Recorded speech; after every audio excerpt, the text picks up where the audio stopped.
Spooky dookie on Strange Broopy. Whatever the fuck that means. What's going on, everybody? Welcome to the show. I am one of the hosts of this strange podcast called Strange Brew Podcast. And who do we got back in the building? Oh, the old HP Shovecraft, that's who. What's going on, Anton LaVey? What's going on, Tomcat? How you been, man? How was vacation? Good. I look pretty fucking tan though. I'm pretty red. I want to keep that tan going. I was away on vacay. I went to the cottage. It was pretty nice. Eventually, you kind of just miss home eventually too, but it was nice. I swam a lot. Fuck yeah. Just chilled out and stuff like that. Drank quite a bit. I brought like edibles with me, weed pen, and for this episode, I literally just got this today.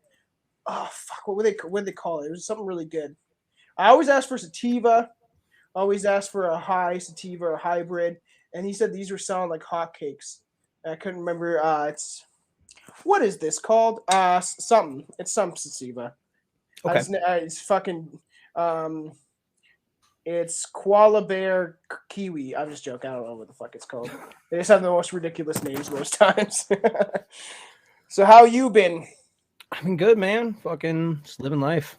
Having a wonderful time. So I got Long Island iced tea. I've got straight vodka. No, I'm actually just drinking water right now because I got fucking hammered last night. Yeah, I got pretty drunk. As I was saying to Anton last night, I was telling him to watch the documentary about this strange case that good old Zach Fagans put out there from Ghost Adventures. And it wasn't that good. I'll talk about it a little bit later. I have some points that I have from watching the doc, but it wasn't as great as it could have been. But Zach Bagans is kind of a massive douchebag. But go on. Why is he a massive douchebag? Just the way he talks, like, oh my god, watching this doc, like, it's just like, why are you talking like you just ate fucking 500 milligrams of edibles? Welcome to the Monroe House, the demon house where I went to. I went to this demon house, and strange things were happening. I'm Zach Bagans, and this is Ghost Adventures. Sounds like somebody slipped him fucking horse tranquilizers and he just can't figure out how like to talk the way anymore. He talks, like, why don't you do it naturally? Like when Ghost Adventures first started, I didn't mind it. I thought it was interesting. I liked some of the shit, but I heard that some of the interns or production assistants would do things like make noises and throw things and shit. I feel like that's true. I feel like that's got to be the same with any ghost show. You can't drum up a ghost show based solely on like what you find from paranormal investigations and crank out a whole season's worth of it and maintain viewership without occasionally being like, oh god, there's a knocking. Where's that coming from? Oh no. I've heard them catch some fucked up shit though. I don't know how real it is, but I've whispers like growling and shit, which I would love, but they obviously get paid a decent amount of money. I would love to do that for a fucking living. I love fucking ghosty shit and being scared. So. Oh hell yeah, man! It's a rush in and of itself. Like fear is definitely. I mean, it's the same reason people go to roller coasters and shit. Well, I like being afraid where I can control it. If that makes sense. Right, of course, yeah. That ghost stuff and watching horror movies and all that type of jazz. I can control it to an extent. Stepping onto the CN Tower on the balcony of it at the top, I can't control if I slip. You know what I mean? Right. If something happens, you're fucked. No, for sure. I used to like roller coasters a lot, but I'm like a pussy now. I don't know what happened to me. I'm like, look at them. I'm like, that looks fucking high. That's how I started out, and I actually got peer pressured into liking roller coasters. One amusement park when I was in like fucking 9th grade or whatever, and dude was like, "Yo, I'm gonna tell everyone you're a fucking bitch if you don't get on this roller coaster." I was like, "Dude, I fucking hate heights. Like, my knees would go jelly and shit." Heights either. I don't know what, and I never used to be like this when I was a kid, but it was like when I got older that I started getting scared of heights for some fucking reason. Like we lived in an apartment building a while ago, and we were at the 7th floor, and I was scared to like look over the balcony. And then my buddy was on the 13th floor, of the apartment building right next door. Dan and Raz have been on this podcast before, way back in the day, like last year or two. And Dan used to fucking sit on like the edge of the balcony. I used to fucking hate it because he used to sit on like the railing. And I'm like, can you fucking not do that, man? I was like, even my buddy Raz said, if you fall off, you're fucked. Like if one wrong thing happens, you're on the 13th floor. It's the only apartment building I've seen that it just stops at 13, and you're not supposed to have 13 floors in an apartment building because it's bad luck. Man, Mitch Hedberg has a joke about that where he's like, if you live on the 14th floor, bullshit, you jump out, you will die one floor sooner. That's true. That's funny. So some of the most evil places can appear to have quaint, nice settings, you know, sitting within a peaceful, quiet area of Hartford City in the state of good old Indiana in the United States.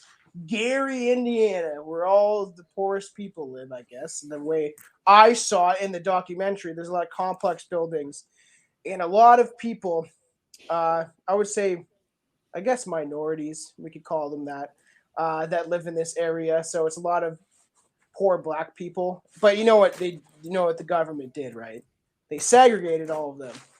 Like, you got low income, you go over here. What the U.S. government would never, and I mean never, segregate its own people based on class or race or vaccination status or anything like that. Never, no. That's getting retarded. I'll say it again. I'm never getting this vaccine. No one will pressure me. I don't give a shit at all. If I can't travel, whatever. I'm gonna fucking go in the woods and fucking make bombs like I'm Ted Kaczynski. Like, I'm not necessarily anti-vax for anything by any standpoint. I understand the validity to which ones are, but anytime you're implementing some sort of health passport for just general fucking run-of-the-mill public, and polio is a lot more dangerous. I think that's kind of one of the talking points on the counter argument, though. Devil's advocate here, like that's why that was one of the learning experiences where they're like, oh, we fucked up real bad with polio, so maybe we don't. The polio vaccine also gave people cancer. Yeah, but it didn't give them polio. Yeah, I mean, technically everything gave them fucking cancer. As long as it doesn't give them polio, it's not exactly. It's kind of doing what it's supposed to. I'm on the fence now, and I seem to talk about this on fucking every episode I do, but somewhat a little bit about the vaccine. It's the hot topic. It's on everyone's mind right now. And I just don't trust any vaccine. I haven't in my life as much as I've gotten. My mom forced me, obviously. She's like, I gave you your own vaccines. Because she was a nurse. She's like, I'm the one that injected you and gave you poison. I was joking. I didn't say that, but it's pretty much. I looked at the label and it said mercury, and I said, hell yeah, that's what a grown boy needs. Well, I've done a lot of research into it. Like, there's a doc that's called like the most dangerous vaccines, the most dangerous thing, or some shit, like some bullshit. I'm gonna post clips of it on the Reptilian TikTok, probably. Which is a very evocative title, but I would say, incorrect in most ways. In that, like, no, that's not the scariest thing. Getting fucking polio or scarlet fever or I just don't. Spanish flu. Like, I'm all set. I don't know. I don't know if it's. I just don't know anymore. I don't know what to trust. I don't know what to think. How could you, though? I mean, there's so much information and disinformation out there that it's almost impossible to get a firm grasp of anything that's going on. Because it's like, you have the official narrative, which is just, oh, I should trust these. No, wait, there's at least 4 dozen reasons why I shouldn't trust these people or listen to them. And then on the other side, you're just like, okay, you have a point, but at the same time, there are also arguments made against that. And it's like, it's a pressuring thing. And the thing is, I think the flu shot is a lie. We've had fuck the flu shot. Gives you a cold every year. We've had the flu for 80 that they can track, like 80 something years, and it hasn't gone away. This strain of the flu, because there's always there's all these different strains, but I'm saying, like, just as a point, we'll get into the Demon House. But it's just like since they've been, I think it's like 50 years since they've been vaccinating people for the flu shot or for the flu, getting the flu shot. Right. And guess what? We still have the flu. You're not going to kill the flu. It's like you're not going to kill the common cold. And there's a certain thing to be said for, allowing your body to get sick when you're healthy and can recover. Like, really, the only people that should require any sort of vaccination are those at highest risk for things. If I was over 80, I'm like, fuck it, take me out, COVID. Yeah, for sure. I mean, 80, dude. I don't want to fucking see 80. I don't want to see 90, dude. Fuck that shit. I'm all set. You probably won't see 60. Yeah, I'm just joking. if I'm lucky. If Yeah, I'm lucky. let's just get back into this. We'll do a whole rant with Juan sometime soon, and that will be fun because me and Juan are total anti-vaxxers, that's what they call us, but I don't know. But so in the state of Indiana, good old Gary, Indiana, there is a large old-fashioned white-sided Victorian house that lies at 218 North Monroe Street. That might not be typical, like to attract attention. You wouldn't think it would attract attention. It's a very plain looking house. It is, and it's a very shitty house. I've seen the inside. But the area has many historical buildings and landmarks. While residents are very quaint and pretty, most of the people would likely drive right by it. They'd drive right out of the way. I'm not coming through this side of Gary, Indiana, because there's a lot of project buildings and complexes and not a good area to live. But if you're poor, you kind of have to. Or if you're looking for crack, I mean, that's probably the neighborhood to go to as well. It's true. Gary, Indiana has all the crack you could want. You think Reagan went through there personally and was like, here you go. Here's some crack for you. Yeah. You can turn that neighborhood right around. Just by like, around, I mean in a bad way. Pulls up a fucking truck and he just like dumps out like 3 garbage bags full of crack. Just a dump truck just backing up with a comical beeping and like beep, beep. duffel bags full of crack just falling out. Have fun, kids. There's some guns in there too. You got Dave Chappelle's character fucking coming out, the crackhead. Yeah, scratching. I'm taking a truck. You got any more of that cocaine? So just huffing bags back in the truck and driving it away. It's mine now. I'm gonna sell this truck after. I love that character. Oh, it's so good. So most people wouldn't like give a second thought. They would just like whatever, weird little house on Monroe House. It's supposed to be ground zero though for a string of malevolent and breathtaking, intense, violent hauntings covering the course of over a century, which made it the major destination for paranormal investigators. And given its reputation as one of the most haunted, evil demon houses there is. Damon. Hail. Oh my lord. Matt Damon. Matt Damon. He's a demon. I hate Matt Damon, to be honest. Oh, fuck Matt Damon. I don't think he's that great of an actor. Yo, Eurotrip's funny as fuck though. What? Eurotrip? Yeah, he's the dude singing the Scotty Doesn't Know in Eurotrip. Oh yeah, fucking weird. For a split second. It's such an odd role for him to be in. When I was very young, and I've said this before, that I lost my virginity fairly young to some blonde bimbo chick, and she dated my friend Scotty, and then we were having sex while she was dating my friend Scotty, and we all laughed about that song. Scotty Doesn't Know. A little on the head or on the nose. I mean, I know, literally on the nail head. Yeah, exactly.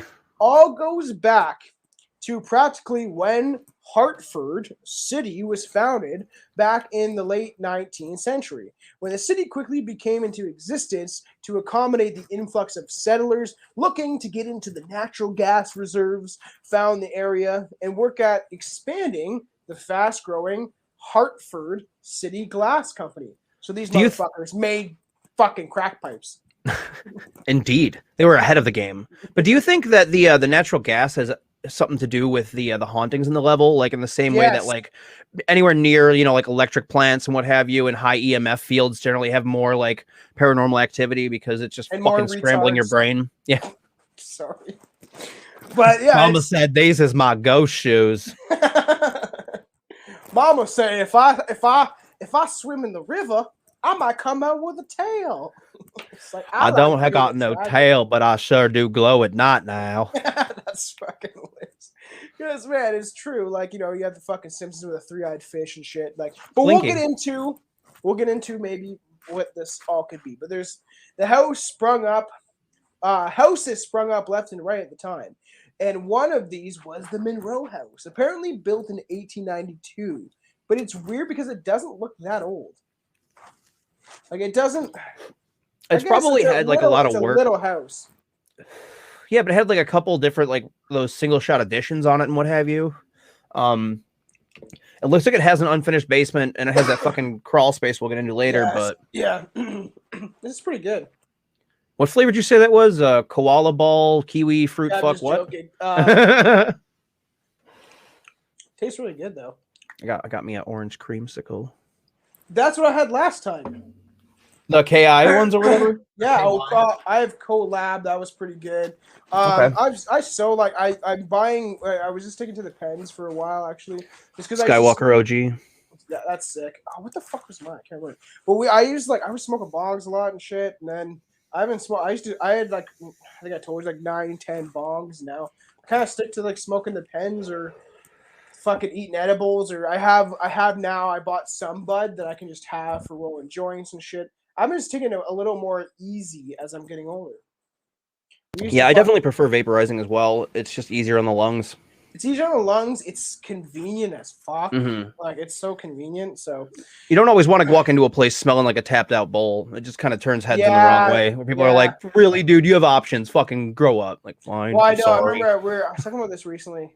Someone about high school and how you would fucking like there'd be someone. And I did a TikTok video about this. How high school kids should reconsider this now that there's COVID. But how there's always one person with the green, and usually someone brought a pipe.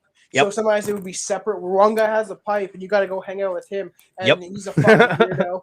And then you got the guy with the weed. He's all right, and he sells it to all the fucking kids. But he packs the bowl, and then you see like 20 kids rushing around. Yep. And more or less, it was usually like 8 to 10 people sometimes at my school, and they would huddle around this. Let me get a hit of this. Can I get a hit of that? And then they were just like fucking. There would be one guy hauling on the pooched ass pipe, and it's like we'd be like, fucking, can we go back to class now? Like, and then you go in the school. I remember doing this in the winter, and everyone huddle around, everyone smoking the pipe, everyone passed around, and then it's cold, and then you go inside, and the heat hits you, and you're like, I'm fucking so high, and then instantly ripped, and you stink. Everyone around you knows that you were high as fuck sitting in class.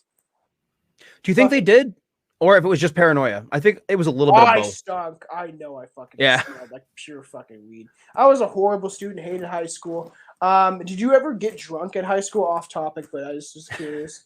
It's the reason I won't drink gin. Because I snagged Bombay Sapphire and what the fuck was the other one? Beefeater. And I had a flask. And I had a flask that had a tiny little hole in the bottom corner, and I didn't realize it did because it wasn't welded all the way. But dude, I took it and I mixed it with a cherry Coke because I had no idea what the fuck I was doing. I always smoked more than I drank. I wasn't a big drinker until my early 20s. I was a huge pothead from like 16 on, but it's neither here nor there. But so I poured like the entire flask and just downed this shit. I go to my first period and I'm sitting there and this girl sitting next to me just goes, "Dude, you fucking reek." And we're like second row from the front. I'm like, "What are you talking about?" She's like, "You are fucking hammered. You never look like this." I'm like, "Oh no, I'm gonna go hide in the bathroom for the next 4 hours." I always feel like I'm fucked because I drank when I was in grade 6. It was my cousin's fault. I always blame him. And I smoked weed by 14. I had sex when I was almost 13. Like I just feel like I'm fucked because I just did everything fast. Like I was like, "Oh, I want to try it all. I'm fucking 12." I feel that, man. Yeah, no, like living fast is definitely it's just like I don't know. Me and my friends always talk about sex, and I was like, I'm gonna be the first one to do it. I remember telling them that I did it. Nobody believed me. And then the chick I was dating had like some Hooters on her for how young she was. And my friends would get her to she would just flash on my fucking friends just so they could see boobs for the first time. Yeah, it's better than doing this. Weird times, man. So let's get back in this house. I was gonna say that I got drunk I think like twice in school, and I was like I would drink outside of school and just not come back. Yeah, of course, yeah. It would be where I would just leave. I go to a friend's, or I lived behind the high school, so I would get drunk. I don't know how I got in this topic, but I'm like a little stoned now, so it's making me think about it. And then I would just stay at home, but like I remember like chugging this fucking vodka in like a park that was like 3 minutes away from the school. And I was like, all right. And I sat in I remember sitting in class, and I was like, oh man, I feel fucking weird. Yeah. It feels weird to be drunk in a public setting. Oh yeah, Like, for the first time when you're that not young, at you're just like, night. I don't fucking know what to do. Yeah, it's Yeah. daylight out and I'm fucking hammered.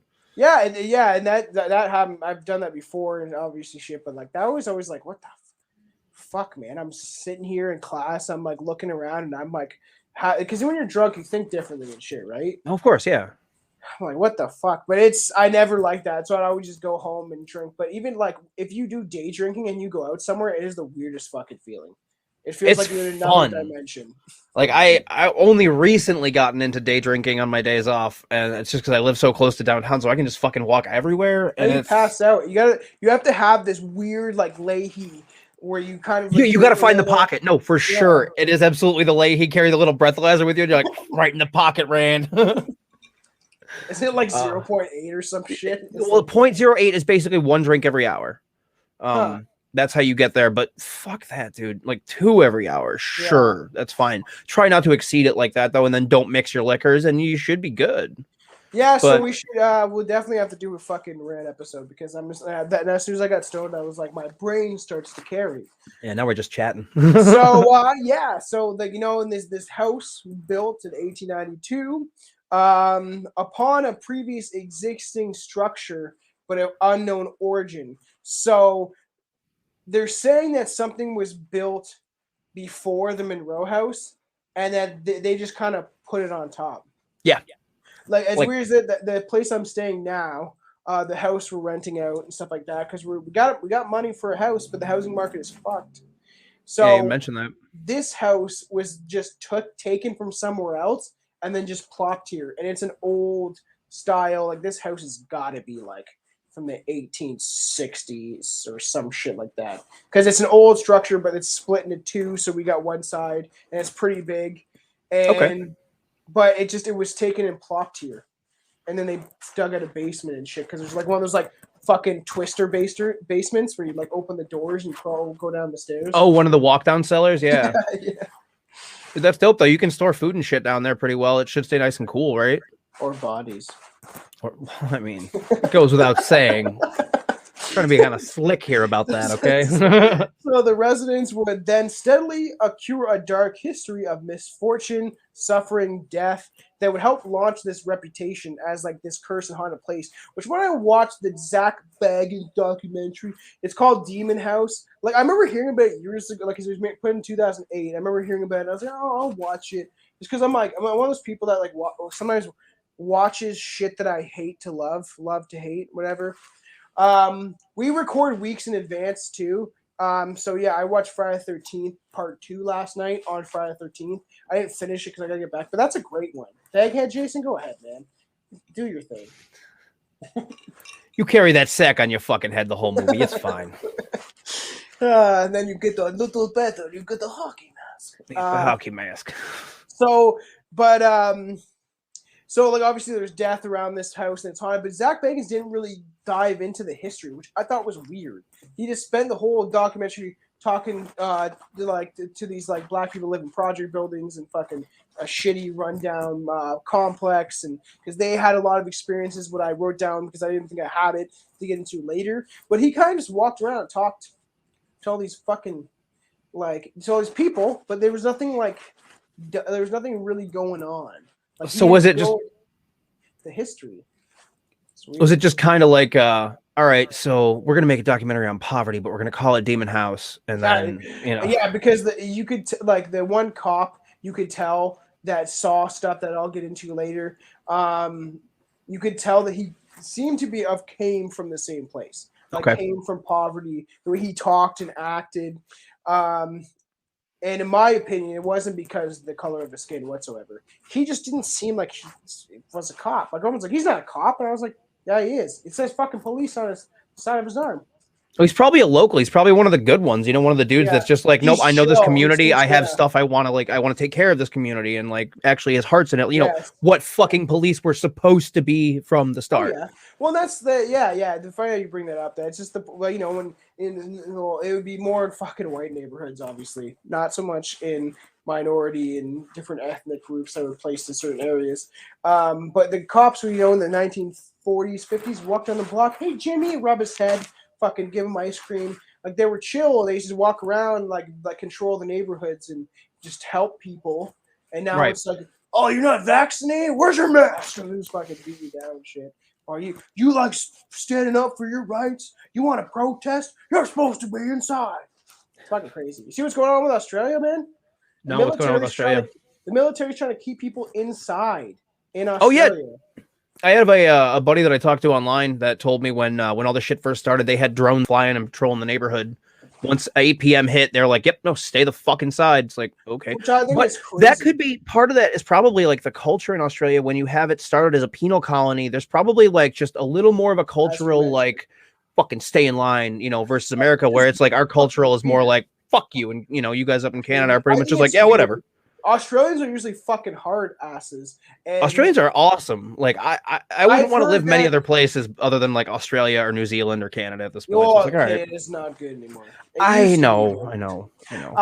But the thing is that supposedly the people that are closest to Canadians are Australians, and they're just being shafted by all this stuff when the military's trying to keep them in their home, and they're trying to pressure them to not go out. They have like fucking like purge style, like if you don't get in your home by this time, the military might find you. Which is like, this is not where we should be going in society. We're so advanced. Does not make sense.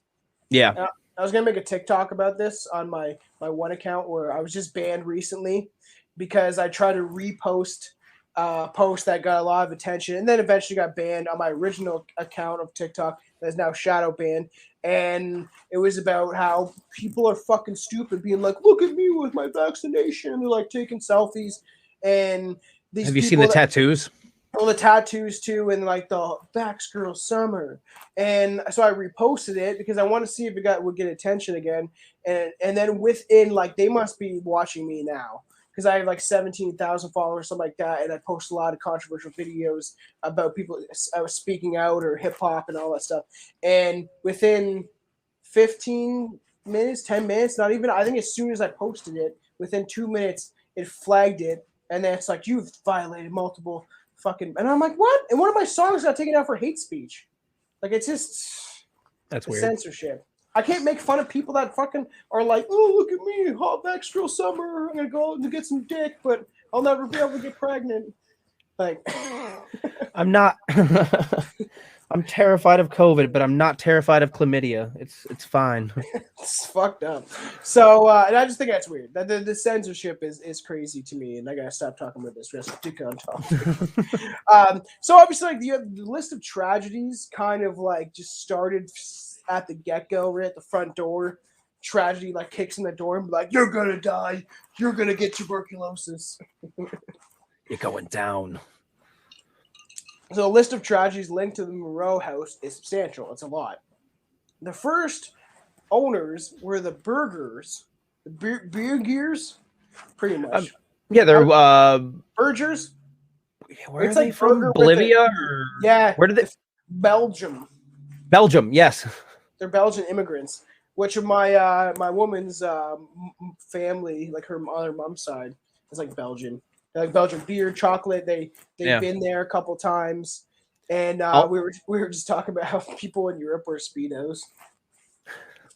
Dude, I saw somebody wearing a Speedo at the beach the other day out here, and I was like, you know what? Good for you. Yeah, I know. For you. You feel, especially like, I think the old guys are just weirdos when they wear them with some old Polish guy, and he's like got a really hairy white chest and there's a scratch in his chest, and then grab his balls and he's wearing some Speedo. But it is weird that the culture is different because when I went to Cuba, everyone's wearing like thong bathing suits and like just like nothing. It's just like, you want something that leaves your brain to no imagination? Just like go to Europe because they're not founded on puritanical cultures like like Canada or the US or what have you. It's not a bunch of fucking prudes that were like, Europe is getting too kinky, we need to leave. Remember they used to put fucking tents on the beach? Yeah, the changing tents. Go in the tent to change into your pajamas. Yeah, your fucking 3-piece covers everything except for your ankles and elbows. You've seen Chitty Chitty Bang Bang, right? Of course, yeah. Chitty Chitty Bang Bang, we love you. When they go swimming and they're wearing like shorts and a fucking t-shirt into the water. All right, low key though, I fucking love old school bathing suits like this striped like pants and shirt jail top, style, but backwards. Yeah, but with one of those little straw like fucking voting hats where you're like, I'm just gonna go to the beach today. I'm only getting tans from the the wrist down. Yeah, I'm wearing jeans and a button-up blouse. I'm gonna go into this tent. I'm gonna get changed into very long shorts and a very long t-shirt. Like it's just I'm gonna like put 14 layers back on to walk home in this heat. it is funny how we were just talking about how it developed differently. What a world we live in nowadays. Things are so different. Now it's gonna keep getting smaller and smaller. Eventually, everyone's gonna go swimming naked. I'm guessing. That's just kind of a return to normal, though, wouldn't it be? For like, that's how we started, and then we just get to a point where we're like, you know what, fuck it. Anton's like that girl from Niagara that just didn't wear a bra or a shirt because she thought she was. That's a good thing. Let her titties flop out. One chick in Niagara Falls in Canada was like, "Men can wear no shirt. I'm gonna wear no shirt." And she started walking around with her fucking floppies out. But I mean, like, that's a solid argument. Like, you can't really be like, yeah. Like, no, that gives me a boner. You're not allowed to do that. It's like, dude, fucking kind of true yourself. Though, because men are animals. I would be there. Yeah, but it's called self-control. You don't fucking every time you see a girl that you like, you're not just like, I'm gonna go fucking jump on that. No, but right now, like, I don't stand there with my hands on my hips with a boner, being like, well, it's human nature. But again, at that point too, it's like, what? It's a compliment. It's like, I'm not trying to look, but like my eyes are drawn to it. Fuck you. Like, it's fine. True. It is a compliment, exactly. So obviously, all these tragedies started happening. The first family was the Burgers or Burgers. It's Berger. It's Berger. I don't know much about pronouncing Belgian words, but I do know that they raise people to be extraordinarily damn evil, and they of course share a border with the Dutch. That's funny. So I think it was like Burger. Burger. So they're immigrants who they started their lives working at the city's burgeoning factory, glass factory, whatever. They're making glass. I don't know how to pronounce. Making them crack pipes. I think of the city's burgeoning glass. Burgeoning, like growing. So I think their name then. Because it's spelled the same way almost as their name, but it's Burgering. Huh. It's stupid. So, but obviously it's a glass factory. They're making bongs, they're making vases. What else do they make out of glass? Bongs, pipes. Windows. No. Glass factory's got to be like, I guess it would be windows. What a weird. I mean, you're probably only making raw materials to be made into other things by other artisans and what have you. At that point, we're talking 1905. Right? Or no, that's when Berger died was 1905. And when my stone brain gets into it, when you're like, man, because I work at a metal factory, and it's like they just pour this shit, and it's like lava, and they let it cool down, and all of a sudden it's fucking metal. Yeah, this is such a weird. If you think about where things come from, that's why I used to love how it's made. It does. If you're stoned, if you're sober, like yeah, so they just make things. Dude, how it's made and like unwrapped and shit. Those were the jams back in the day where you're just like, I'm just ripped sitting on my couch, and you know what? How do you make Tootsie Rolls? Fucking show me. Show me right now. I actually remember that one. Or like, you remember Mining Machines or Mechanic Machines or whatever? Oh, maybe it's a Canadian show. No, that sounds familiar. Jay Bruchel, whatever his name is. Oh shit, yeah. And that chick that was from The Girl Next Door, Elisa Cupbridge or whatever the fuck her name is. She was hot. I can't. I'm not gonna remember. So some fan is shouting at his radio right now. His radio. We're living in the 1890s. Turn it to FM 92.574. So like obviously their family, who had kind of became like when they first started here, they bought this house. I guess they built it. I would think they were the first owners of it, at least, and they kind of became entrepreneurs and became wealthy. So unfortunately, just after a few years after moving into the house, so they obviously moved in. So this is built beforehand. This is one of the first owners, which is weird. I wonder if they must have paid to get it built. That's my, I'm gonna say that. So then you have patriarch John B. Berger, whatever the fuck, fell down. He didn't fall, but he fell into a case of the deadly case of the tuberculosis. He died of the TB, Paul. which killed him in short order. Tuberculosis, that's where it eats your flesh and shit, right? It's a flesh-eating disease. No, that's leprosy. I think you're thinking of. Tuberculosis is the consumption. It's the lungs. No, that's not dysentery. Cholera. Cholera is the one where you shit yourself to death. And then tuberculosis is a lung thing. Yeah, tuberculosis is because you ever seen the movie Tombstone? a long Val time. Kilmer and Kurt Russell. Doc Holliday is dying of I tuberculosis. thought you were talking about the one with Liam Nielsen. It's called Tombstones. Or Not familiar. Shit. It's pretty good. It's just the same Liam Neeson character you see in everything. Liam Neeson was great in Darkman. That was a wonderful, unrated Sam Raimi movie. Sounds like a racist movie. The Darkman. I think I know what movie you're talking about now. Where he's a scientist and he has to like regenerate his skin because they like killed him. Yeah, I've seen that. Yeah. So his widowed wife would then, because he's dead from TB, and she would go upstairs and she would rent the bedroom to a family named the Myers. Yep. They were all fucked up. After which, previously a calm and upstanding, whatever that you want to call him, is their father, useless Ulysses. When I was reading this, I was like, his name was useless. Wow, that's a little on the nose.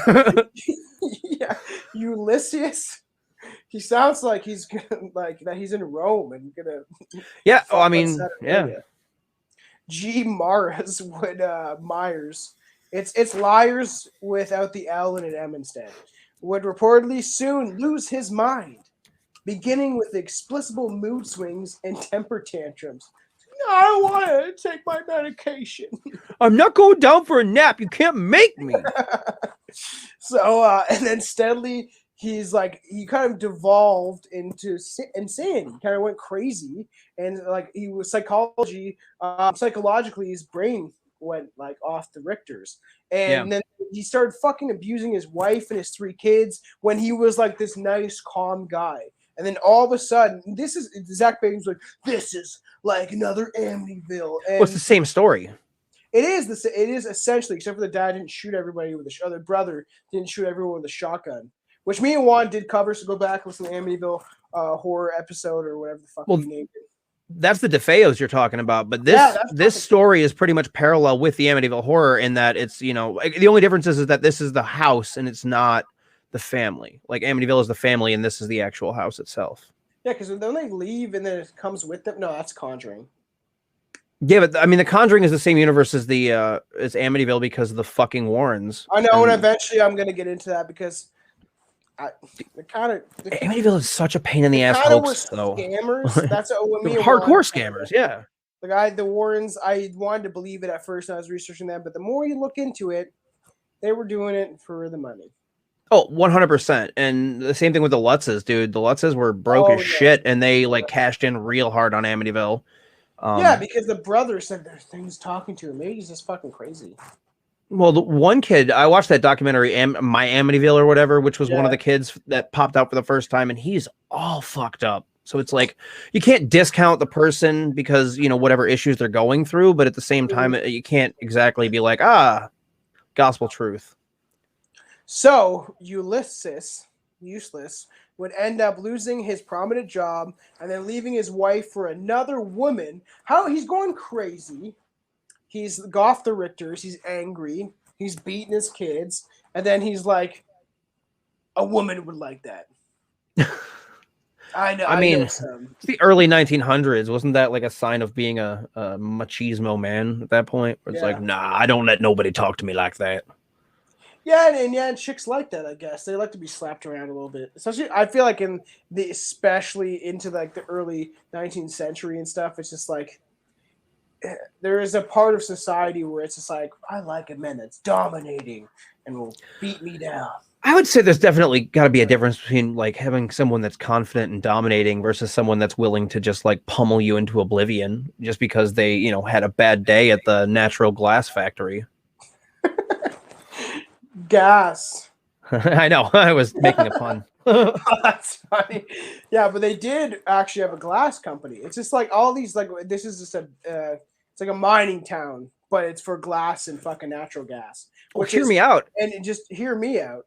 The natural gas is, I think they said it was about, I don't know, because when they showed up, they just saw like 300 to 400, maybe 500 indigenous people, and they're all sitting around and they're all farting in the same direction, and then it created this river of natural gas.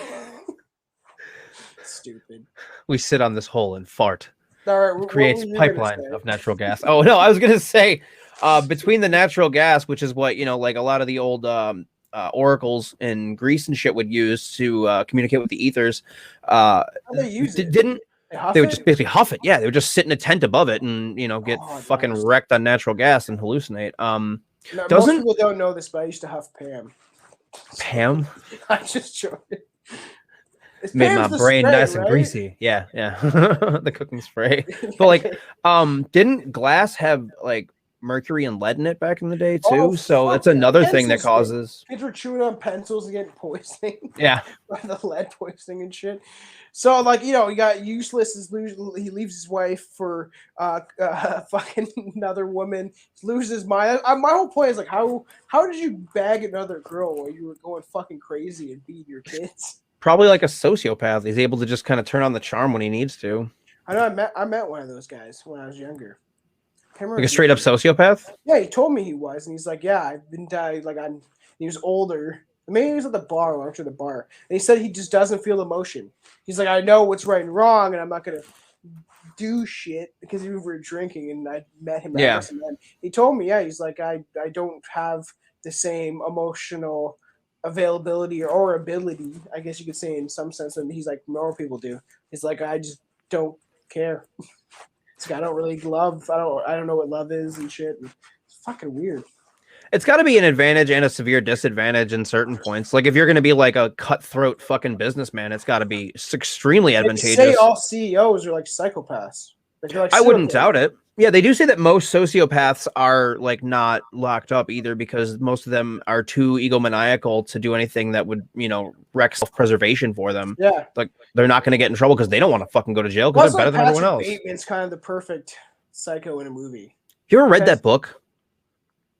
No. It's boring as shit. What? It's really? fucking boring as shit. Yeah. I'm like, Psycho? yeah, I'm 2/3 of the way through it and it still hasn't even gotten like into any of the killing or anything yet. Zodiac book, and that shit's how is that good? It's good. I like it. You should pick it up. You should be able to find it. It's the first written. It's the bestseller, but we're eventually gonna get into Zodiac for sure on Strange Brew. But I want to get through the book. I want to watch the movie again with good old Jake Gyllenhaal to get my brain refreshed. But the book is good. I read it almost. It's a thick book, but I read almost getting to I'm pretty much past halfway at the cottage because I also try to read the Hitler and the Occult book, but that'll be for another time. So obviously, you guys leaving his fucking wife. He's a douchebag. He's useless. And so he skips out of town, and he doesn't even fucking It just seems like he didn't give his family a single dime. He might have not even told them. It's just like he just never came back. Daddy said he's going to get some cigarettes. I need a carton of milk and some cigarettes. I'll be back. 5 years Daddy, later, where you been? So and then the beginning of their misfortune is like swirling around the house. There are rumors that one of the Marer children had fallen mysteriously ill and was bedridden, and another said one of the children would die in the home. But the worst of the house, wrath, seemed to gravitate towards the Bergers themselves. The first family. But when we'll get more into it later near the end of this, but in the doc with Zach Bagans, there is a guy that comes in. He's like an analyst, and he reads EMF readers, reads EMFs, and he got sick, and his not just one organ, every organ in his body was failing at the same time. And who knows how much truth this holds, but Zach Bagans interviews him in a hospital bed. But he seems really positive for almost dying. He's like, yeah, my organs started shutting down. He's like, it wasn't one. It was all my organs, all at the same time. And the doctor's like, I don't know what the fuck's happening. That's nuts. I wonder if it's partial exaggeration or if that's just legit, because if that's legit, that's weird as fuck. Yeah, he's in the hospital bed. He's just fucking getting his his first vaccine, and then it's like, no, I'm here because all my organs shut down. Or he's just in there for a routine, like sculpt them out, whatever when they shove the shit up their ass. I don't want to tell people I'm in here for a colonoscopy, so I'm just gonna say that a ghost made all my organs shut down at once. Which is creepy in general. So, and then it seemed like, in quick succession, there was a fire in the barn that spread and destroyed the homes of the two neighbors and possibly caused at least one death. John Berger's brother, Marshall, had his leg amputated after being locked outside in the snow, and then he got gangrene from an injury sustained when he was riding a horse. He got an injury when he when the horse stepped on his foot. Yeah, all these weird fucking things. But I think you're locked outside. Why are you locked outside? Why don't you go fucking down the street? And like I'm locked out of my house. I'm fucking freezing. My leg is completely frozen. well, we're still talking. What year was this? That was 19, 18, or that was still 18 like 91 or some shit. Closest house could have been miles away. If it was snowing, it'd be real shitty. Because it seems like when Zach filmed this, he's like, this documentary took 3 years to film, and this film is cursed. Said the film was cursed. And I'm like, oh yeah, it's cursed, bud. This documentary took. It seemed like he filmed it in the snow. Every fucking footage that I saw was in the snow. Everyone was wearing winter coats. It's like, did you just come back every winter, bro? We're only shooting in the winter for continuity's sake. But yeah, he bought it. So he bought this house. Eventually we'll get to it. And I didn't have it in research, but I wanted to watch this, so I had everything on the tip of my tongue. But he bought this house eventually. We're still back in the old days, but it's the fact that, so his brother had all these bad things. Locked out, he got gangrene from an injury, I guess, from a horse stepped on his foot, which doesn't sound that fun. After which he caught pneumonia and died. And John's son George was shot by a gang of thugs, West Side, in a hate crime against immigrants, although he did survive. So you fucking stupid Belgian fuck, and you're like, which is crazy. Take your fucking chocolate home and get out of here, kid. Take your goddamn chocolate and you and go your fucking waffles. And you get the fuck out. Yeah, the waffles are delicious though, bro. They're so good. So good. So Chelsea's good. mom's she makes them. It's good. Her mom Dukes makes some good ass waffles. Hell yeah. So this one, I'm thinking about waffles. So this is not the end of it. As John Berger daughter Mary died in childbirth. That happened a lot back then, though. It did. A lot of this stuff is definitely starting to seem like just shit that could possibly happen due to the extenuating circumstances around this place. Luck. Just bad and luck. And then a bunch of, I'm sure they're all overly religious people that are just like, it's a demon. The Lord is angry with us. We must hide in a cave for 40 years and drink our own piss. So it's what Jehovah wants. His daughter-in-law, Caroline, was killed in a freak carriage accident when a wheel fell off for no reason. No reason. Because they were drunk when they put it on. And it was very all taxing on the family. And there started whispers of a curse. It's cursed. It's cursed. Boom. Don't go out on that road. It's cursed. It's cursed. Oh no. So that's fucking weird. Like everything is weird. Like a freak carriage accident. It's like what happened? I want to know exactly every single detail of how she died. The wheel fell, and then the horse trampled her skull, and it kicked in her vagina. But right before it happened, the horse's eyes glue orange, though, and it had smoke coming out of its nose, and it said, "I don't know." And then a man with a pumpkin on fire threw his pumpkin at the carriage. No, what's crazy is that truck driver that fucking Sleepy Hollow. Oh, that'd be fun. We're gonna get the truck driver. Yes. Yeah. Allegedly the same road. Yes. The sort of ominous curse that would hang over the house well into years later, when in 1940, a truck driver named Sidney Falker. No, it's Faulkner. Was it Faulkner, right? Yeah, that sounds right. Sidney Faulkner. I just watched Meet the Parents when I was at the Oh shit, okay. Fucking so everything that happens in the movie just makes me like, man, What are you fucking doing? Why are Yeah, you it's all telling in- what you're reading in the magazine? Why are you doing these stupid things that makes the dad hate you? That movie is anxiety inducing for sure. It's like, It's okay, like, why are you doing this? Why did you grab the wrong cat? Why, Falker? I'm gonna make it better. Dude, you're just fucking up worse. I know. So Sidney Faulkner and his wife were living in the upstairs of the area of the home that the Myers family had once lived in, which seems weird that they seem to rent the upstairs, and this house looks tiny. And they're like, there's people living in the upstairs? Yeah, it's probably like a single bedroom or two, and then it's like 2 people and a kid or something renting that shit People out. are crazy though. They did that before because the house we used to live at, where a lot of that, I'm gonna start posting old videos of us recording the podcast, even with fucking Justin and shit like that on the Instagram. And like that was at the house that we started recording at, and it was a small bungalow, and it was just me and my girlfriend living there. Definitely enough room, and there used to be 7 fucking people that lived there. And if you go in the laundry room, there's this creepy like just brick kind of like, I guess, stabilizer of the home.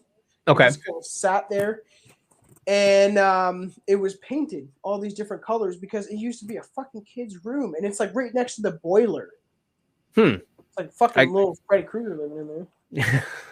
Get back to the boiler room, Freddy. Stop calling me Freddy, Dad. My name's Sean. But it was just weird the fact that they used to like, and when you talk to Indian people, not Native Americans, Indians, East Indians, I guess they call them, they fucking live with like everybody. My grandma lives here, my stepbrother Johnny, or I guess Ishbal, and then I got my daughter. I don't really know Indian names. Oh, Jagmead. That's why I know he's a Jagoff in Canada. I worked with a guy named Swamp Nail. Maybe they should change their names when they come to Canada. It's like, do you know what your name sounds like to us? Yeah, adopt to our Anglo-Saxon ways, god damn it. Horrible. Exactly. Horrible. But if I go to India, they know, like, I'll name myself I don't know, Tommy Spunk, and everyone will be like, oh, that's a good Indian name. All right. It's taking a wrong turn. So it's just crazy. So Sidney Faulkner would get into a bizarre auto accident shortly after moving in. His truck veering off the road. No apparent reason. There's never a reason for why he's swerving off the road or why everybody dies. And he hit a support beam of the bridge, which would have sucked. Especially if you're in a fucking... If Sounds you're like in a horrible fucking truck, way to die. Which bizarrely launched him. Bizarrely. It's like bizarre that how he died. He just like ran his truck straight into a fucking beam. It's weird. And it launched him right through the fucking windshield and impaled him horrifically and killed him on the spot. He had to be cut out with torches. It is weird because I found out, we're talking about this chick I used to know, and they were talking about a friend, and I was like, oh, I used to have a crush on her in high school. And someone was like, I was working with, they're like, yeah, she's dead. I'm like, what? That's like, her name was Ray Lynn. She got in a car accident and just died instantly. And then I read it, and I was like, what the fuck? I didn't even know this chick died, and I had a crush on her in drama class. And it's just like, what? That's to die of a car crash is just so. I've known a kid that I went to school with in Simcoe that died of a car crash. I know people that got fucking hit by people. It's just like car accidents are always, they're unstoppable. You can't. What's the word I want to go for? You can't do anything. It just happens so fast. It takes away a life so quickly. Yeah. It definitely seems like a terrible fucking way to go, especially if it's not an instant death. Like, I would almost prefer to die instantly and just, lights out versus like getting impaled and then looking down and being like, scary movie. Remember? Fuck. You remember Scary Movie 3? Oh, yeah. He's like stuck there. Can I have a few minutes with the bottom half? What are you talking about? Donut and hot dog. That's fucking funny. Yeah, fucking Charlie Sheen. So apparently, like, he was so tightly nailed to this beam that it required the use of alkaline torches to free his battered, fucked up body. So it was so pinned. It's like that. You remember hearing about that? I really like this actor. Fuck, what's his name? He's off of like Star Trek. He played Scotty in the new one. he was an odd Thomas. Oh, Anton Yelchin. And how he died pinned by the fucking Jeep that just started rolling down when he was getting his mail or some shit. Like, I thought he was like working on the car or something fucking stupid, and yeah, he got like pinned in his garage, and no one found him for 3 days. It went sloped. Terrible. He was a good actor. I like pretty much everything he's been in. Yeah, he's really good. It's really sad. It's a bummer, man. Sorry, Anton. Is that his name? Anton Yelchin, yeah. You probably like, yeah. Anton died. It makes me so sad. Makes me sad. So no, man, it's kind of like the Highlander is the reverse, where I'm like, there can be only one. Eventually, only one of us will stand. I started watching Highlander again, and I used to like it as a kid because I love sword fighting movies. Mm-hmm. And it is fucking shitty. Really? You don't like it? It's a fucking. I think I watched like number 3 or some shit because I was like, oh yeah, it's horrible. I remember this, but I think I need to watch the first one. Yeah, the first one's the only one that should exist. It's like after Terminator 2, it's like just stop fucking making these. It's fine. It's done. You've completed the story. Enough. Terminator 2 is dope. I was a huge Edward Furlong fan, but now he looks horrible. Yeah. So according to the lore, this happened on the same stretch of road, as you said, as the carriage accident. Coincidence? John Berger's daughter-in-law decades earlier, making it all rather spooky. After this, a lack of reliable public census records made a string of tenants at the home. So obviously there's a bunch of different people going in, which had become tripleplex, rather musky. There's 3 places you could stay in this house. Probably going after 1940, so going in the 50s probably. Which is, it's not that big of a house. No. I already have 3 families in there. You said it's a lower income neighborhood, man. Yeah, like that's not uncommon in the least bit. I mean, there are some houses that you see, and there's like fucking 30 people living in just like a house meant for a family of 5. Yeah. Don't drink at my water fountain either, and don't come into my hair salon because I don't know how to deal with your nappy hair. Okay. Well, so if you think. See, if you think about it, that's like a uniquely, or not uniquely, but that's a predominantly like immigrant mentality where it's like, you're saving a bunch of money or you're sending money back to your family that's in another country. So you're living on as tight a budget as possible and saving as much money. And you're like, I just need here to sleep so I can go back to my fucking 8 jobs that I have to bring my family over eventually. I've moved. I was in like a bigger city, but I moved in this small little town, which I'd rather be because I fucking hate people. But there's a lot of Mexicans that come here to work on the tobacco fields. And they ride tobacco fields? Yeah, and they ride around this fun little blue bus that has tinted windows, so it makes it all the much less creepier. And they're all very nice people, though. We have in downtown, the smaller town is called Mexi Mart, and this is where all they go. I guess they collect their checks. And I'm like, did you guys need to name it that? Did you need to name it Mexi Mart? Is that appropriate? Maybe it was started by immigrants, and they're just like, "Hey, it's a." They're like, my girlfriend's like, "Oh, look, they're having there's balloons. They're having a Mexican party," and I'm like, "That lady is really white." I think it's the person that runs it. But like, we were at the grocery store the one day, and they all come crowding on the bus, and they're running around so fucking happy. Everyone's going to get pizza and fucking like a burger or whatever they have because they don't have that much downtown, but it's enough. Where they're running to the grocery stores. They're so excited because it was on a Friday to be done working in these goddamn fucking fields all week. But they send their money that they come here for all the summer, and then they send all their money back right to their families and stuff in Mexico, which I totally understand because they get paid pretty well actually.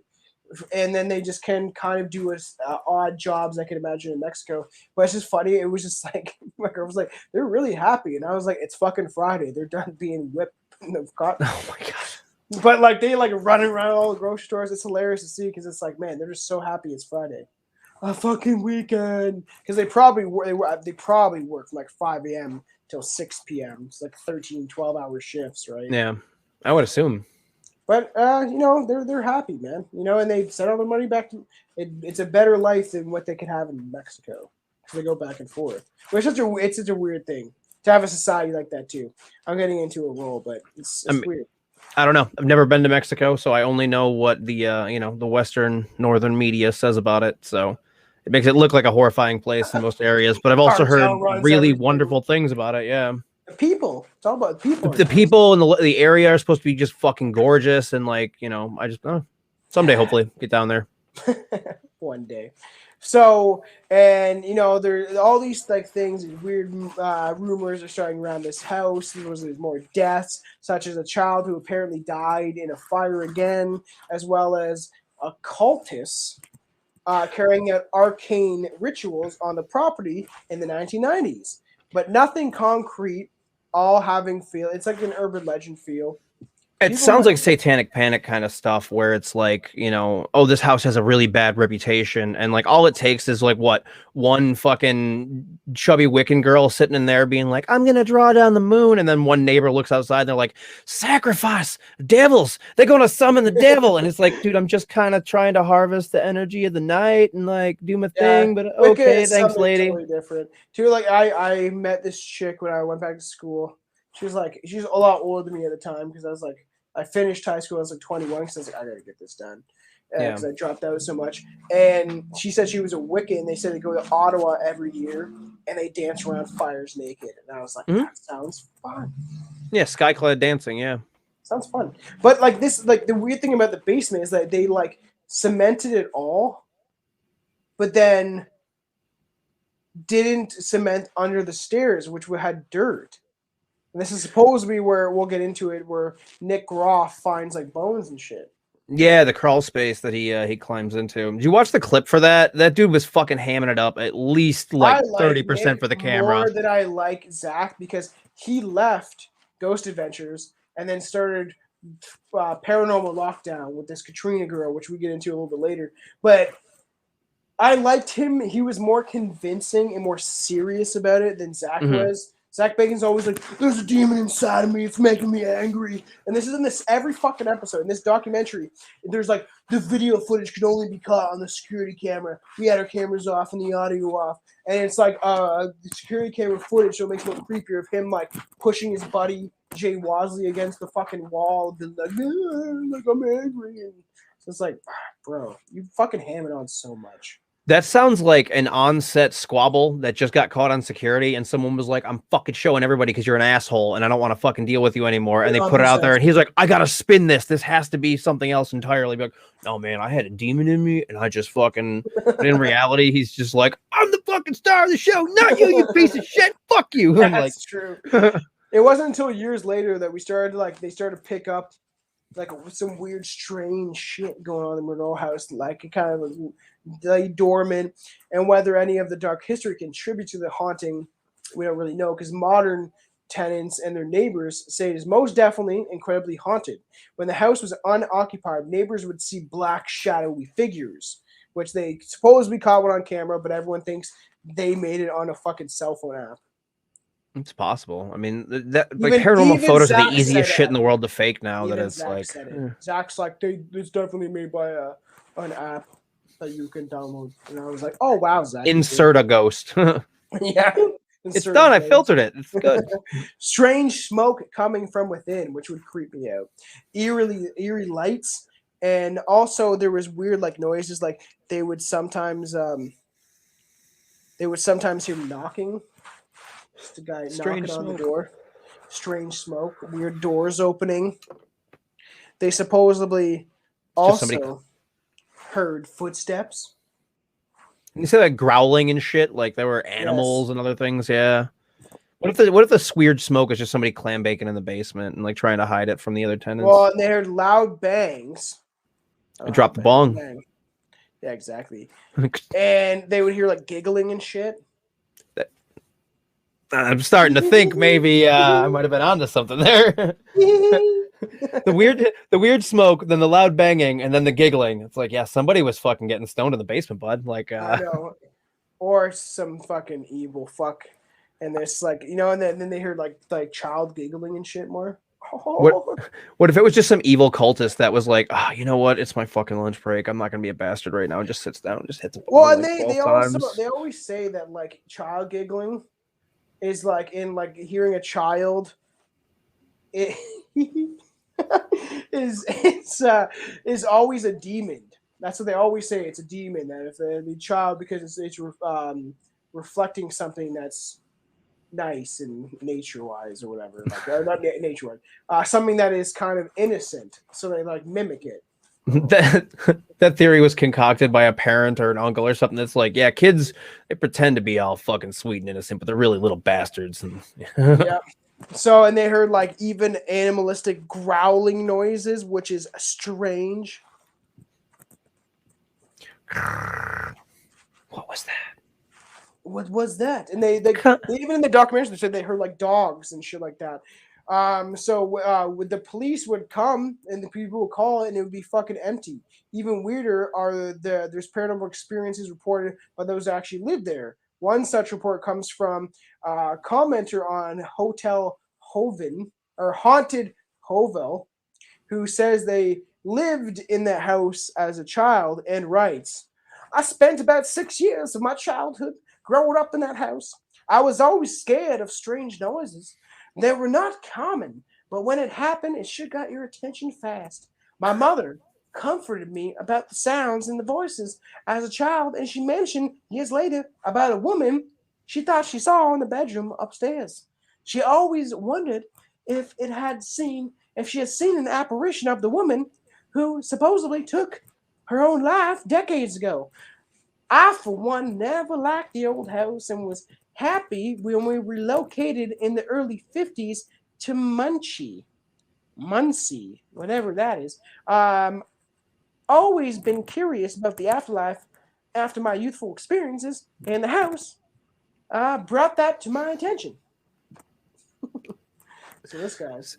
You mean to tell me that her mom was like, was that a person in my kid's room?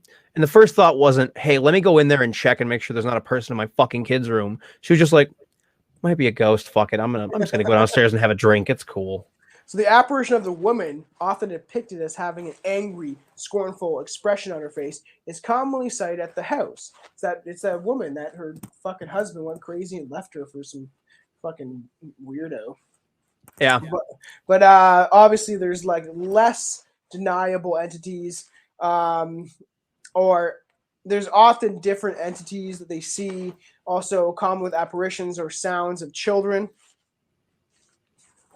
But there's also plenty of menacing encounters reported from here. The supernatural activity here had been described by residents as quite unrelenting and intense, positively demonic.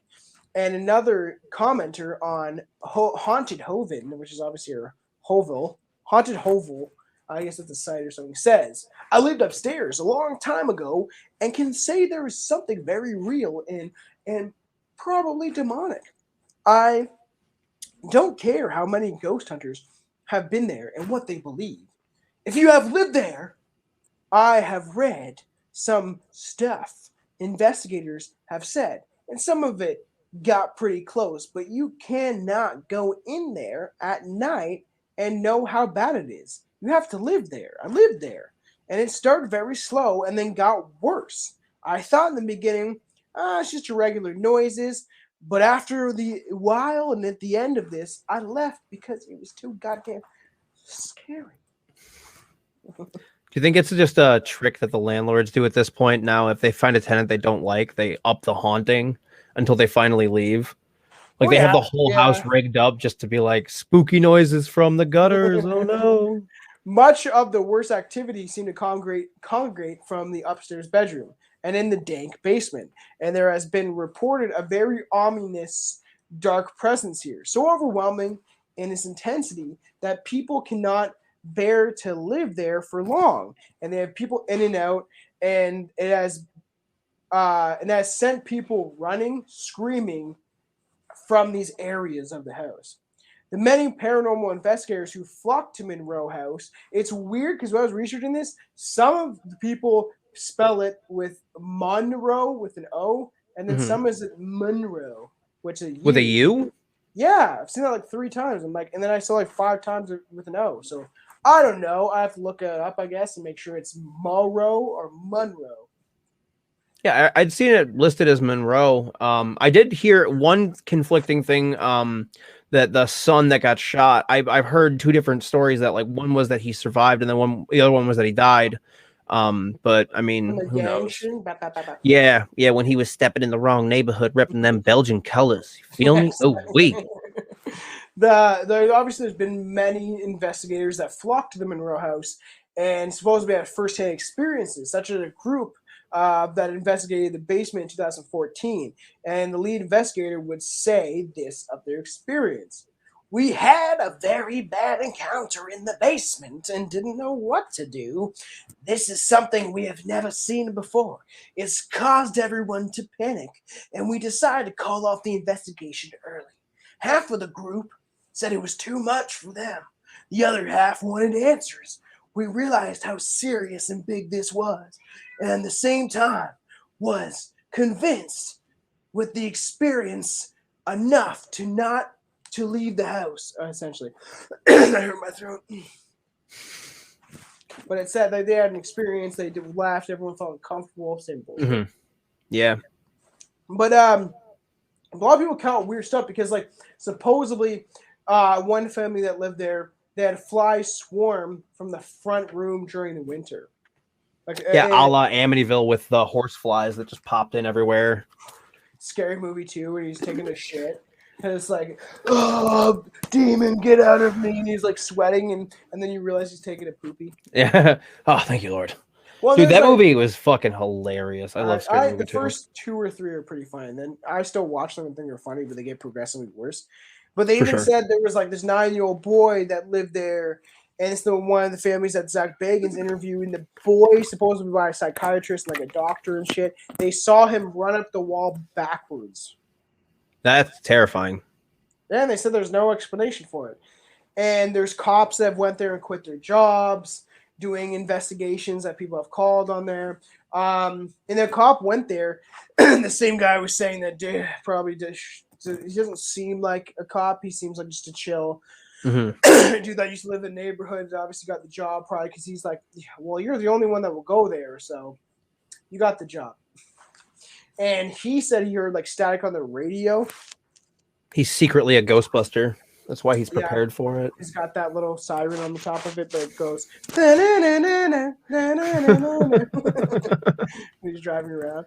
But he heard supposed to be static on the radio when he got like back into his car, which is creepy.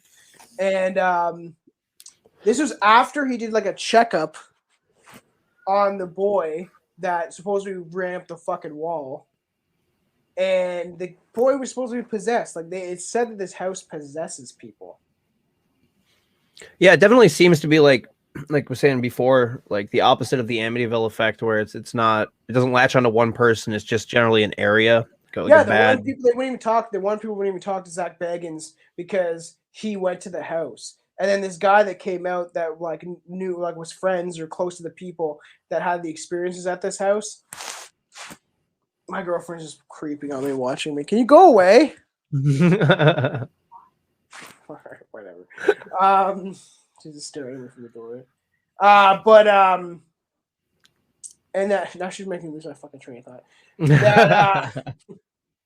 That they wouldn't even. They interviewed one guy, and then the guy wasn't allowed back in the people's house because they were scared that he had it attached. It latched on to you. Yeah, he shook Zach Bagans' hands. When they dug in the basement, the cops, because they started digging up things because they keep getting reports, they supposedly found a broken off nail or two, a pink nail that had nail polish on it. It was fucking creepy. And pink underwear. Or underwear. I don't know if it's pink, but maybe it's matched. But they found fucking underwear buried. So it's like someone doing some weird rituals down there. Possibly. And they also found 2 children's socks, which is very creepy. They found a lot of weird shit. Like there was like weird liquid that appeared on the blinds during when the cops were investigating it. All of a sudden the blinds were like sticky and wet. Some cop got excited.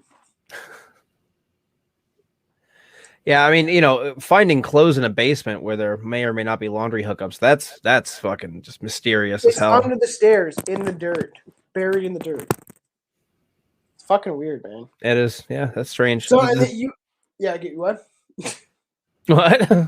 Say the bones was fucking crazy like that, but I couldn't find anything as to whether or not it was identified as human remains, and it happened 2016? So yeah, 5 years ago? This woman that touched the liquid, her like half. I don't know how real this is, but like I don't know how real any of this shit is. But half her hand turned like pure white, and the other half was normal skin, peach color.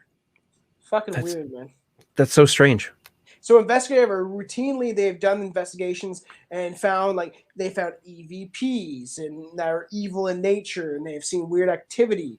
They have heard voices picked up on electrical equipment, like they have those fucking voice recorders. Like EVP is electro voice phenomenon, and they've even heard insults, or the ghost is like "fuck you, Johnny," like saying, just making fun of them. I heard your wife doesn't give you the hand. So you're a punk bitch. You're only doing investigations because you're not happy at home. You're trying to leave the house. So they have profanity. Supposedly, this just vile voices that they've heard. And even physical violence has happened in this house when investigators supposedly go there. They got attacked. One group, called the EVP Paranormal Team of Indiana, allegedly had one of their members assaulted by an unseen entity. He grabbed this pussy. Grabbed by the pussy. He yoked him to the ground, and then I scratched all over him. Which reportedly left a series of scratch marks down the back, and it seemed every team that has went there has been shaken and unsettled. One investigator named David Weatherly had explained that this one investigator named Dave Weatherly had explained of his own dealings with the house. During the time of the house, shadowy figures dotted all around inside the home. A door slammed on us, as it seemed something attempted to confine us in a certain area. We experienced equipment issues, watched as a toy activated itself, and had several other strange incidences.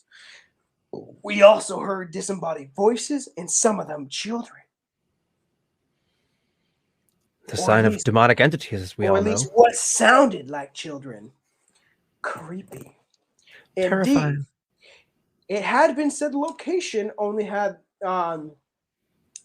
It is said that this location for most part of what paranormal groups investigate has been creepy. And although the property owners allowed these investigators at the now vacant and abandoned property, Zach Bagans now owns it. I think he still owns it.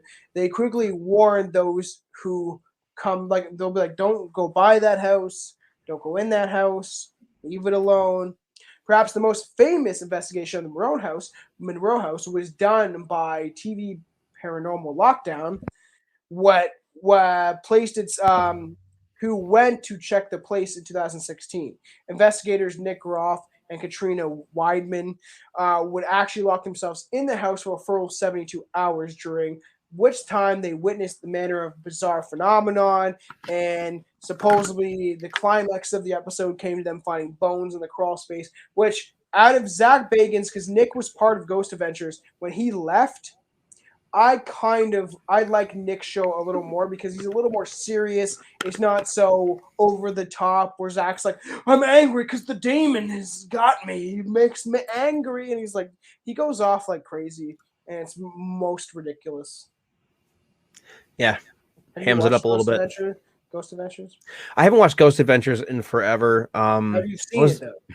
Yes, I haven't seen all of it, but yes, I've seen some episodes. I used to watch a ton of Ghost Hunters. And then the most recent of the paranormal shows that I've viewed is that Paranormal Caught on Camera, because I started watching because fucking Ben Kissel's in it. Is he what? Yeah, it's early Ben Kissel. It's when he's still doing Fox News. I remember that shit. Yeah, it's good. I saw a demon touch my testicles. There's like a ghost in a military base, and he's like, "That guy's seen some shit," so I believe him when he says he scared himself shitless. That's funny. So, and like I like Nick over Zach, and how he left because there must have been issues with Zach. Just seemed to upplay. Maybe Nick saw they were faking shit. Who knows? Was Nick the dude that got slammed against the wall by Zach?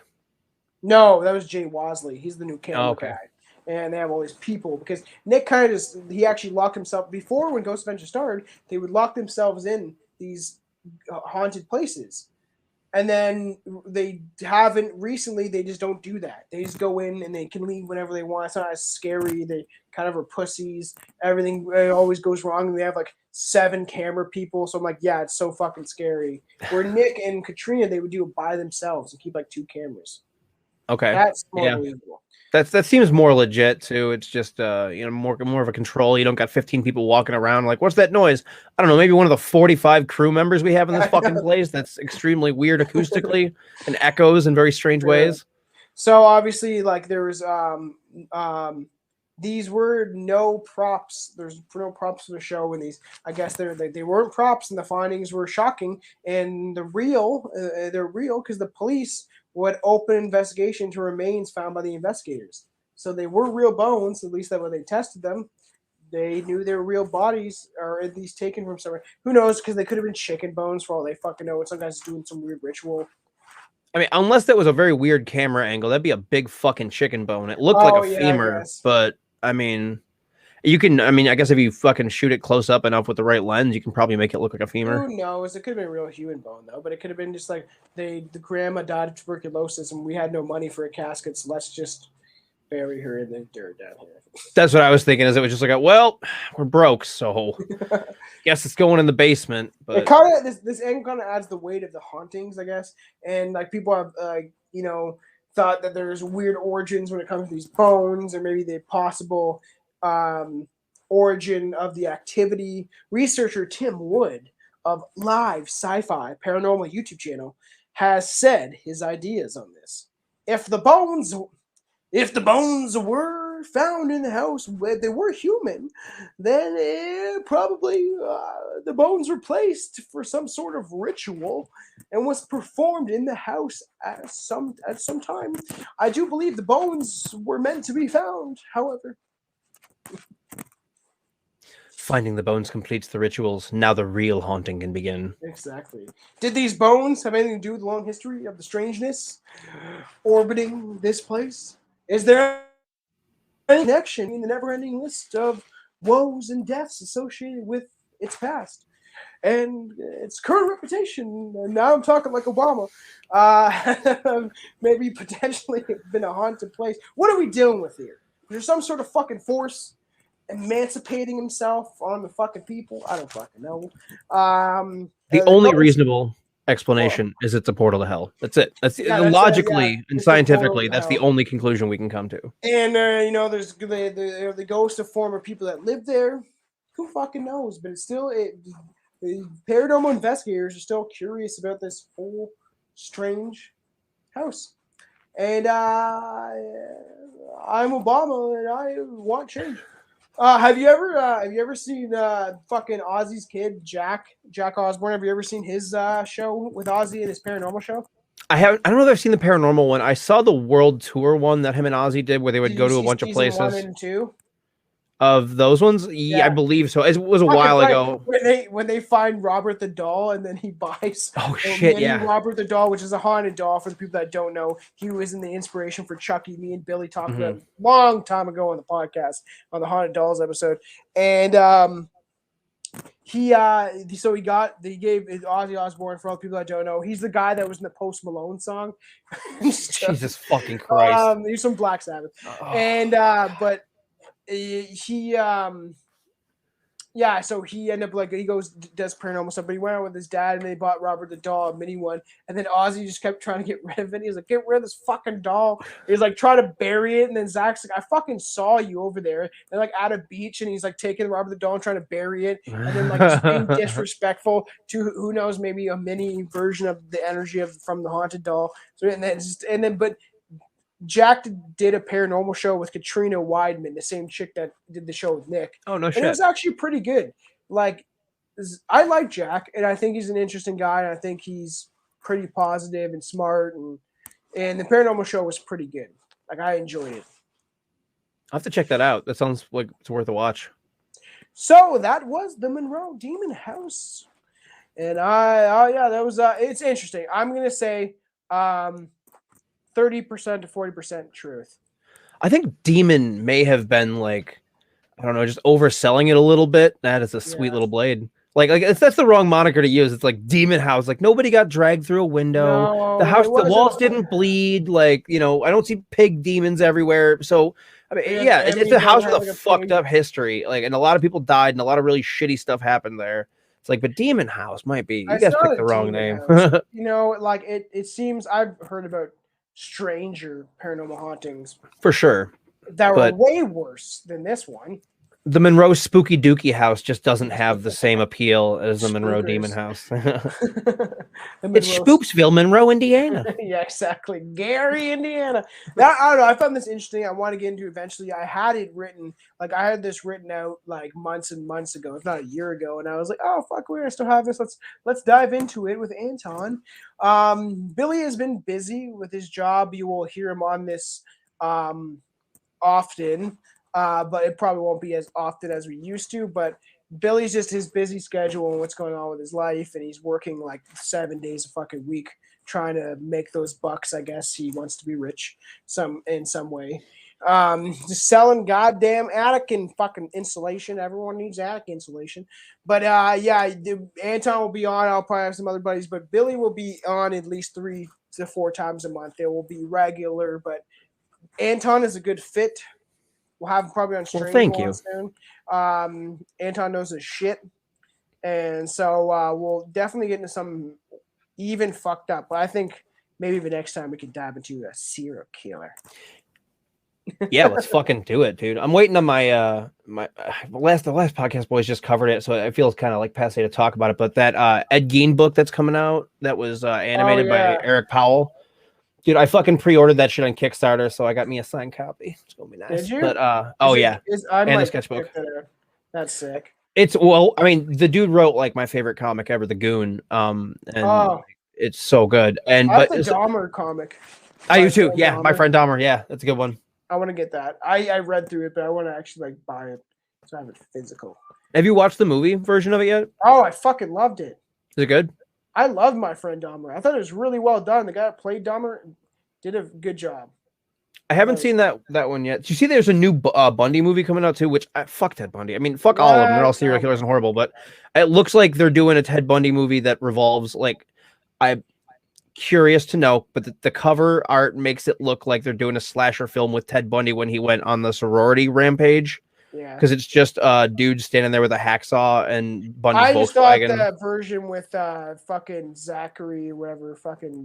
Zac Efron. They just didn't dive into how fucked up he really was. They just wasn't that mostly? Showpiece. You were saying? Yeah, it was a showpiece. But I will have to definitely dive into serial killers. My laptop is fucking dying. I think it's going really slow right now for some reason. Yeah, you look a little pixelated. Yeah, so this is good. So yeah, just follow Strange Brew Podcast, www.strangebrewpodcast.com. You can find Anton at HP Shovecraft on Instagram, and his Twitch is what? Invader Daggett. Gonna be streaming some D&D tomorrow night. Fuck yeah, I'll be on his stream soon. We might start streaming episodes to Twitch with Anton and maybe Billy, or we'll see what the fuck happens in the future. But stay strange.